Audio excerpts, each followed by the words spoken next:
Hello दोस्तों, आज की वीडियो में हम लोग देखेंगे कि आरसीसीबी क्या होता है। इंटरव्यू में जो जो क्वेश्चन पूछे जाते हैं आरसीसीबी से रिलेटेड वो आज क्लियर करेंगे। जैसे कि फुल फॉर्म क्या होता है, कितने पोल के आते हैं आरसीसीबी, ट्रिपिंग रेटिंग क्या होती है, कैसे वर्क करता है, फुल डिटेल में देखेंगे और क्यों यूज किया जाता है आरसीसीबी को वो भी देखेंगे। तो पूरी इन्फॉर्मेशन के लिए वीडियो को लास्ट तक देखिएगा दोस्तों। तो स्टार्ट करते हैं फुल फॉर्म से। RCCB residual current circuit breaker. RCCB को कोई कोई देश में आरसीडी भी बोला जाता है, रेसिडुअल करंट डिवाइस। आरसीसीबी का यूज लीकेज करंट की प्रोटेक्शन के लिए किया जाता है। मतलब समझ लो दोस्तों, मेरे पास एक मोटर है जो कि अभी चल रहा है और उस मोटर की बॉडी पे मैंने अर्थिंग नहीं की है, मतलब मोटर की बॉडी को मैंने अर्थ से कनेक्ट नहीं किया है। नॉर्मल कंडीशन में मोटर मेरा अच्छे से चल रहा है, बट दोस्तों समझ लो कहीं से फेज वायर हल्का सा ब्रेक होके मेरे मोटर की बॉडी पे टच हो जाता है, तो फेज वायर टच होने की वजह से मोटर की बॉडी में भी करंट प्रेजेंट रहेगा। तो कोई ह्यूमन उस मोटर की बॉडी को जाके टच करता है, तो मतलब अगर कोई आदमी उस मोटर को जाके टच करता है तो उसको इलेक्ट्रिक शॉक लगेगा। तो उस आदमी ने अगर मोटर की बॉडी को ज्यादा देर तक टच करके रखा होगा तो उसका हैंड डैमेज हो जाएगा और या तो हो सकता है उसकी मृत्यु भी हो जाए। तो ऐसा ना हो उसके लिए हम लोग आरसीसीबी को लगाते हैं। तो आरसीसीबी कैसे प्रोटेक्शन देता है अभी हम लोग कुछ देर में देखेंगे। पहले कुछ बेसिक देख लेते हैं आरसीसीबी के बारे में। दोस्तों आरसीसीबी कितने पोल का आता है, जैसा कि दोस्तों आप लोगों को मालूम ही होगा कि हमारे जो एमसीबी होते हैं वो single pole, double pole, 3 pole and 4 pole के आते हैं। बट जो हमारा आरसीसीबी होता है वो खाली डबल पोल एंड 4 पोल का आता है। आरसीसीबी में 2 टाइप की करंट रेटिंग होती है। पहला है ट्रिपिंग रेटिंग। दोस्तों आरसीसीबी में सबसे ज्यादा इंपॉर्टेंट यही होता है, मतलब आरसीसीबी कितने लीकेज करंट पे ट्रिप मारेगा वो इससे पता चलता है। आरसीसीबी की ट्रिपिंग रेटिंग आती है 30 मिली एम्पियर, 100 मिली एम्पियर और 300 मिली एम्पियर। नॉर्मली सबसे ज्यादा यूज होने वाला जो आरसीसीबी है वो 30 मिली एम्पियर का होता है। घरों में भी 30 मिली एम्पियर वाला ही आरसीसीबी यूज किया जाता है, क्योंकि 30 मिली एम्पियर वाले जो आरसीसीबी होते हैं वो ह्यूमन के लिए सेफ होते हैं। इसके लिए सबसे ज्यादा 30 मिली एम्पियर वाला ही आरसीसीबी यूज किया जाता है। और दूसरा आरसीसीबी का करंट रेटिंग होता है रेटेड करंट। ये normally 16 ampere, 25 ampere, 32 ampere, 40 ampere और 63 एम्पियर के रेंज में आते हैं। जैसा कि आप लोग देख सकते हैं ये मेरे पास डबल पोल वाला आरसीसीबी है जो कि 100 milliampere leakage current rating का है और इसका रेटेड करंट 40 एम्पियर है। तो दोस्तों आरसीसीबी का वायरिंग कनेक्शन कैसे करना है, मतलब हमें ऊपर से इनपुट देना है या नीचे से इनपुट देना है। तो 90% जितने भी आरसीसीबी होते हैं उसके अंदर हम लोग ऊपर से इनपुट देते हैं और आउटपुट नीचे से लेते हैं। और न्यूट्रल वायर को कहाँ पे कनेक्ट करना है, मतलब राइट साइड में न्यूट्रल वायर को कनेक्ट करना है या लेफ्ट साइड में न्यूट्रल वायर को कनेक्ट करना है, तो उसके लिए आरसीसीबी के ऊपर डायग्राम बनाया होता है। तो जैसा कि आप लोग डायग्राम में देख सकते हैं, यहाँ पे लिखा है N1 और यहाँ पे लिखा है N2। तो जो N है वो इंडिकेट करता है न्यूट्रल, मतलब हमारा जो न्यूट्रल है वो इस साइड लगेगा, और जो 1 है वो फेज इंडिकेट करता है। 1 मतलब इनपुट, तो हमारा ऊपर साइड में इनपुट लगेगा और जो हमारा नीचे साइड है वो आउटपुट रहेगा।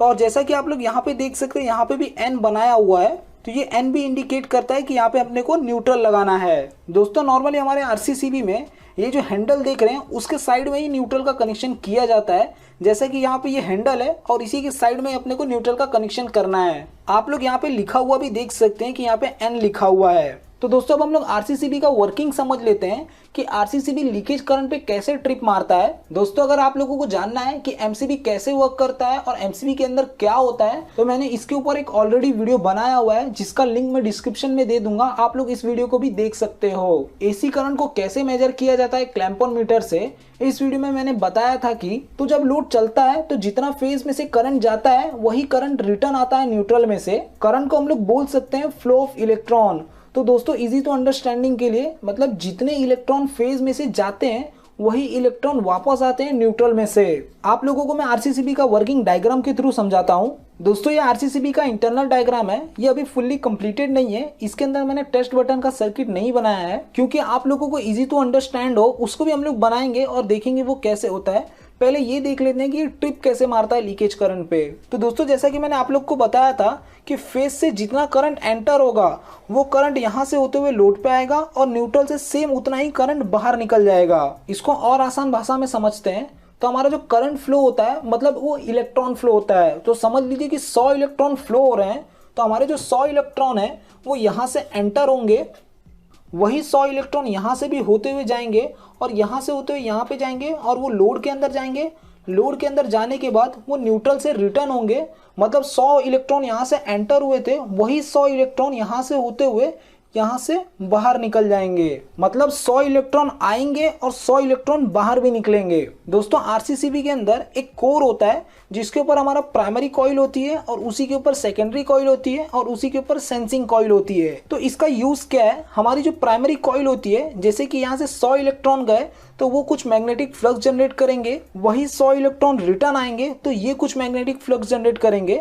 बट दोनों का डायरेक्शन अलग होने की वजह से क्या होगा कि वो एक दूसरे को कैंसल आउट करेंगे। मतलब मेरे 100 इलेक्ट्रॉन इस डायरेक्शन में जा रहे हैं और 100 इलेक्ट्रॉन इस डायरेक्शन में जा रहे हैं, तो दोनों जब एक दूसरे को कैंसल आउट करेंगे तो जीरो हो जाएंगे। तो जितने इलेक्ट्रॉन यहाँ से गए उतने ही इलेक्ट्रॉन यहाँ से आए, उसकी वजह से हमारी सेंसिंग कॉइल में 0 एम्पियर मिलेगा। ये तो तब की कंडीशन हो गई जब हमारा लोड एकदम परफेक्ट है। बट दोस्तों जब फॉल्ट होता है तो जैसे समझ लीजिए कि जो मेरा फेस वायर है इसको कोई अगर इंसान टच करता है तो क्या होगा, तो उस टाइम पे क्या होगा कि फेस वायर को जब इंसान टच करेगा तो उसकी बॉडी में से भी कुछ करंट फ्लो होगा। कि जैसा कि मेरे लोड में से 100 इलेक्ट्रॉन पास हो रहे थे, बट अब इंसान के टच कर देने की वजह से क्या होगा कि 10 इलेक्ट्रॉन उस इंसान के बॉडी में से भी जाएंगे। तो पहले हमारा यहाँ से इलेक्ट्रॉन 100 आ रहा था, बट इंसान के टच कर देने की वजह से क्या होगा कि यहाँ से 110 इलेक्ट्रॉन आएंगे। 10 इलेक्ट्रॉन मेरे ह्यूमन बॉडी के पास चले गए और 100 इलेक्ट्रॉन मेरे लोड के पास जाएंगे।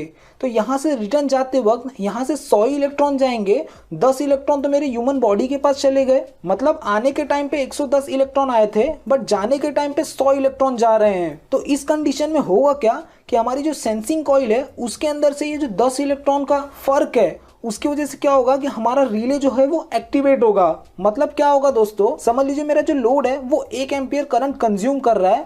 तो जब नॉर्मल कंडीशन होगी तो उस कंडीशन में मेरे 1 एम्पियर करंट यहाँ से आएगा और 1 एम्पियर यहाँ से रिटर्न चला जाएगा। बट जब कोई इंसान इसको टच कर देगा फेस वायर को तो समझ लीजिए उसके अंदर से 0.1 एम्पियर करंट फ्लो हो रहा है। तो उस कंडीशन में मेरे फेस वायर में से 1.1 एम्पियर करंट फ्लो होगा। मेरे फेस वायर में से 1.1 एम्पियर करंट यहाँ पे आएगा। मेरे लोड को 1 एम्पियर चाहिए और 0.1 एम्पियर मेरे ह्यूमन बॉडी को जिसने फेस वायर को टच किया है। तो यहाँ से जाते वक्त जब रिटर्न करंट जाएगा तो यहाँ से 1 ही एम्पियर जाएगा। आया कितना था, 1.1 आया था, लेकिन जाते वक्त कितना जा रहा है, खाली 1 एम्पियर। तो दोनों के बीच में फर्क होने की वजह से क्या होगा कि हमारी सेंसिंग कॉइल एक्टिवेट होगी, और सेंसिंग कॉइल अगर एक्टिवेट होगी तो हमारे रिले को कमांड देगी और रिले ट्रिप करा देगा सर्किट को। तो दोस्तों हमारे जो आरसीसीबी पे 100 milliampere, 30 milliampere, 300 milliampere लिखा होता है, ये क्या होता है? तो हमारा जो 100 मिली एम्पियर का आरसीसीबी होता है वो क्या होता है कि जैसे कि हमारे जो दोनों के बीच में डिफरेंस है वो अगर 100 मिली एम्पियर से ज़्यादा है तो ही हमारी सेंसिंग कॉइल एक्टिवेट होगी और रिले को ट्रिप कमांड देगी।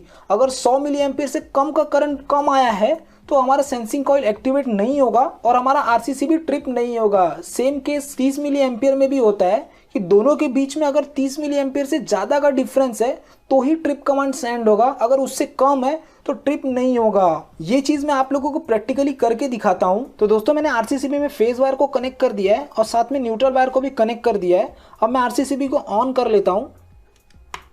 तो दोस्तों लोड के तौर पे मैं इस बल्ब को कनेक्ट करके आप लोग को दिखाऊंगा, जो कि मेरा 0.5 वैट का बल्ब है। जब ये चलता है तो ये 2 मिली एम्पियर करंट कंज्यूम करता है। जैसा कि आप लोग देख सकते हैं मेरा जो आरसीसीबी है वो 100 मिली एम्पियर का है।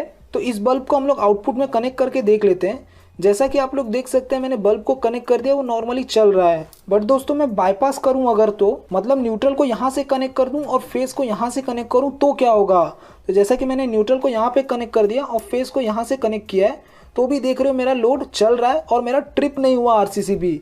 क्यों नहीं ट्रिप हुआ? क्योंकि इस मेरे जो लोड का करंट है वो 2 मिली एम्पियर है, बहुत ही कम है। जैसा कि 100 मिली एम्पियर के ऊपर अगर लोड जाता है तो मेरा आरसीसीबी ट्रिप होगा।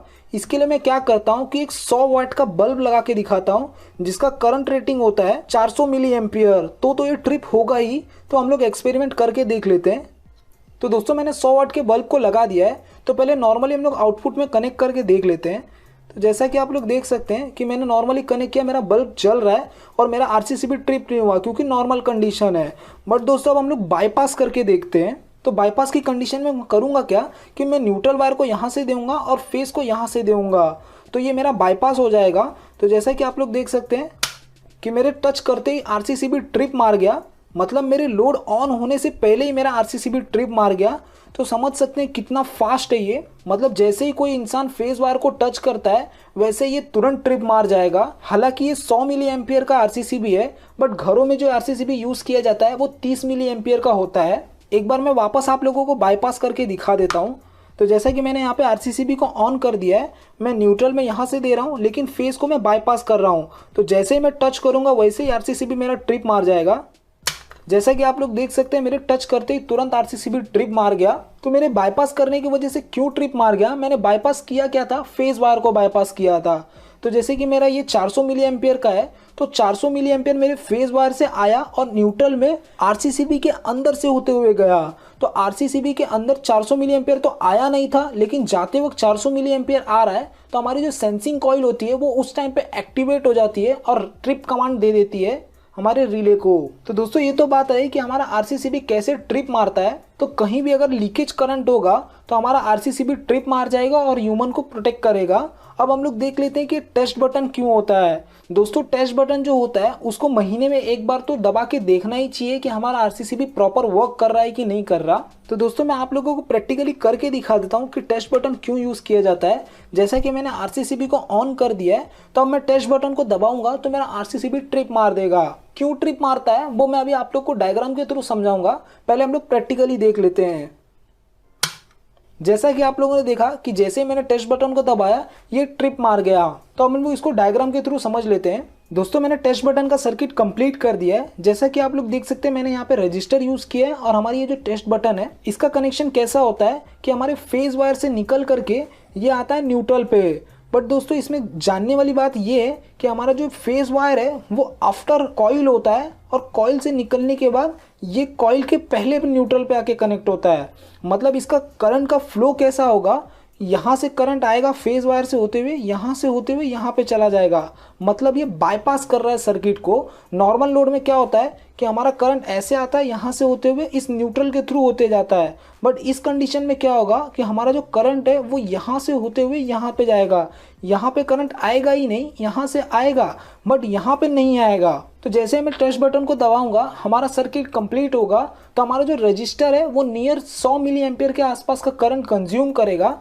तो जैसे ही 100 मिली एम्पियर का करंट कंज्यूम करेगा तो क्या होगा कि फेज में यहाँ से तो 100 मिली एम्पियर आएगा, बट जाते वक्त यहाँ से न जा करके वो बाईपास होके जा रहा है। तो हमारे आरसीसीबी के लिए नथिंग बट वो फॉल्ट है। तो उस कंडीशन में उसको ट्रिप होना चाहिए। तो जैसे हम लोग टेस्ट बटन को दबाते हैं, अगर वो ट्रिप हो जाता है मतलब आरसीसीबी अच्छे से वर्क कर रहा है। अगर वो ट्रिप नहीं होता है तो आरसीसीबी खराब हो चुका है। तो दोस्तों इन सब डायग्राम के फोटो मैं अपने वेबसाइट पे डाल दूंगा, जिसका लिंक मैं अपने डिस्क्रिप्शन में दे दूंगा। आप लोग डाउनलोड करके इसको और अच्छी तरीके से समझ सकते हैं। आई होप आप लोगों के सारे डाउट क्लियर हो गए हो। अगर कोई डाउट है भी तो नीचे कमेंट कर सकते हो, मैं उसका आंसर जरूर दूंगा। तो दोस्तों आज की वीडियो में इतना ही देखेंगे। आप लोगों को वीडियो कैसी लगी प्लीज मुझे लाइक करके एंड कमेंट करके जरूर बताएं। मिलते हैं नेक्स्ट वीडियो में।